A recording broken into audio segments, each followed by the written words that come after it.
Au nom du Père et du Fils et du Saint-Esprit, ainsi soit-il. Eh bien, chers frères, vous venez d'entendre aujourd'hui le passage des Actes des Apôtres où Saint Luc nous parle de la Pentecôte, cette venue du Saint-Esprit sur les apôtres. Et c'est un détail, mais tous les détails dans l'Évangile sont importants. Rien n'est laissé au hasard. Et Saint Luc nous précise que le Saint-Esprit, qui s'est manifesté au baptême sous la forme de colombe, se manifeste là sous forme de langue de feu. Que faut-il entendre par là? Vous savez que la langue, bien évidemment, symbolise surtout la parole. Et quand Saint Jacques, dans son épître, se bat contre les mauvaises langues, ce sont contre les gens qui disent de mauvaises paroles. Et puis le feu, ce feu que nous avons chanté, je dirais, aujourd'hui, eh bien, qui symbolise le feu de la charité. Oui, donc, cette langue de feu, l'apparition du Saint-Esprit sous cette forme, est pour nous d'un grand enseignement. Premièrement, la langue, cette parole. Cela doit vous faire penser à un passage de l'Ancien Testament, celui bien connu de la tour de Babel. La tour de Babel, rappelez-vous, lorsque les hommes se sont unis, parlant la même langue, pour alors construire une tour qui monterait jusqu'aux cieux, et ainsi pouvoir se faire quasiment l'égal de Dieu. Dieu punira cet orgueil en donnant différentes langues aux personnes, et ne pouvant plus s'entendre, ne pouvant plus se comprendre, ce projet orgueilleux, presque démoniaque, tombera à l'eau. Oui, cette langue, eh bien, le Saint-Esprit veut nous apprendre deux choses, l'humilité et la source d'unité, l'unité. Vous comprenez que lors de la tour de Babel, les hommes ont manifesté leur orgueil. Le Saint-Esprit nous invite à manifester plutôt l'humilité, à se reconnaître petit. Et ce cantique qu'il a inspiré à la Sainte Vierge lors de la visitation, le Magnificat, eh bien la Sainte Vierge reconnaît que le Seigneur a posé son regard sur la bassesse de sa servante ou sur l'humilité de sa servante. Et elle reconnaît cependant que Dieu a fait en elle de grandes choses. Eh bien oui, le Saint-Esprit pourra faire en nous de grandes choses, mais à une condition. Il faut que nous le laissions agir à travers nous. Le Saint-Esprit agira en nous. Nous ne parlerons pas forcément différentes langues comme les apôtres. Les autres ne nous comprendront peut-être pas. Mais si nous devenons apôtres dans le monde actuel, alors nous pourrons être certains que c'est l'Esprit Saint qui agit à travers nous.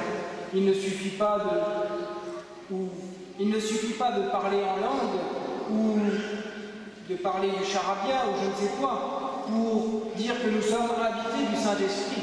Il faut avoir véritablement ce zèle apostolique. Et celui-là, ce zèle, c'est le Saint-Esprit qui nous le donne.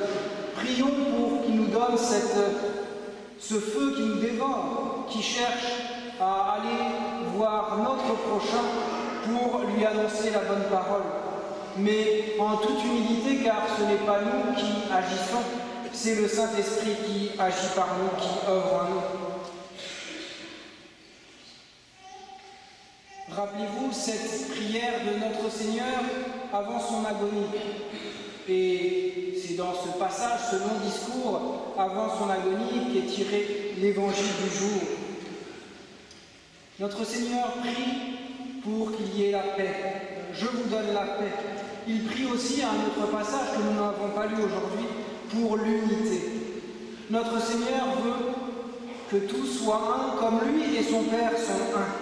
C'est pour vous dire le degré d'unité que veut notre Seigneur pour tous ses disciples. Et aujourd'hui, nous aurions tendance à croire peut-être que l'unité est seulement horizontale, qu'il suffit de se serrer la main, de se faire un beau sourire, de passer un bon repas sympathique ensemble, et alors on sent l'Esprit qui agit en nous et qui nous unifie. bien que le Saint-Esprit peut agir là, mais je crois que ce serait avoir une vue bien réductrice. Ce qui fait l'unité des chrétiens, ce qui fait l'unité de tous ceux qui ont été rachetés par le Christ, c'est l'union avec le principe de l'unité, c'est-à-dire Dieu et en particulier le Saint-Esprit que nous fêtons aujourd'hui. Plus chacun d'entre nous sera uni au principe d'unité, plus nous serons unis à Dieu, plus nous serons unis entre nous. Et c'est comme ça que nous pouvons être très unis par la communion des saints avec tous les chrétiens d'Orient qui souffrent aujourd'hui le martyre. Oui, ils ne sont pas à côté de nous, nous ne pouvons pas leur serrer la main, leur donner le baiser de paix, mais nous pouvons être très proches d'eux, nous pouvons être un avec eux, comme le Christ veut que nous soyons un. Comprenez bien cette chose, mes bien chers frères, l'unité va se réaliser par la charité qui est avant tout notre union à Dieu, et en découle cette union avec nos frères, union qui est renforcée lorsque notre lien avec Dieu est le plus fort possible. Jésus nous dit quelque part dans l'Évangile, « Je suis venu apporter un feu sur la terre ». Eh bien voilà, mes bien chers frères, nous fêtons aujourd'hui ce feu qui arrive sur la terre. C'est l'ange de feu qui arrive sur la tête de chacun des apôtres. Certains voyaient par là une sorte de parole révolutionnaire. Jésus aurait été un révolutionnaire qui voulait apporter le feu sur la terre.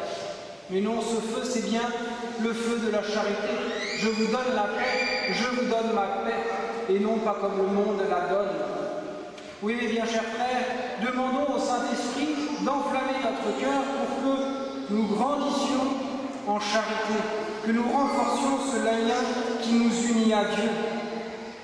D'abord par la prière, mais aussi, mes bien chers frères, par les actes, en accomplissant les 10 commandements et les 2 commandements de la charité que notre Seigneur nous a enseignés. Lui-même le dit dans l'Évangile, il finit sur ces paroles, « J'aime le Père, et ce qu'il m'a ordonné, je le fais. » Eh bien, demandons au Saint-Esprit d'enflammer nos cœurs pour aimer encore plus Dieu, pour l'aimer encore plus et pour faire encore mieux ce qu'il nous ordonne. C'est à cette condition, mes bien chers frères, alors que nous pourrons voir dans ceux qui nous entourent des véritables frères. Frères parce qu'ils ont le même Père que nous, ils ont la même Mère, Notre-Dame, et ils ont été rachetés par notre Seigneur, par le sang de notre Seigneur, et ils ont par là aussi une valeur infinie. Lorsque le Saint-Esprit descend sur les apôtres, cette langue de feu, eh bien, ils seront dévorés par ce zèle apostolique. Eux qui étaient reclus dans le Cénacle depuis 50 jours, eh bien, ils vont sortir. Et saint Paul aura un sermon magnifique que peut-être on n'entendra plus dans l'histoire de l'Église et qui convertit grâce au Saint-Esprit plus de 3000 Juifs qui étaient là et qui se font baptiser par les apôtres en ce jour. Oui, mes bien chers frères, demandons au Saint-Esprit eh bien, d'enflammer nos cœurs d'une véritable charité. Travaillons aussi à être véritablement charitables par la prière et par les œuvres. C'est ainsi que nous serons véritablement unis comme notre Seigneur le souhaite. Et je vous encourage, mes bien chers frères, à reprendre cette prière que nous avons faite tout à l'heure à genoux, à la reprendre tous les jours de cette octave. Venez, Esprit Saint, emplissez le cœur de vos fidèles et allumez en eux le feu de votre amour, ainsi soit-il. Au nom du Père et du Fils et du Saint-Esprit, ainsi soit-il.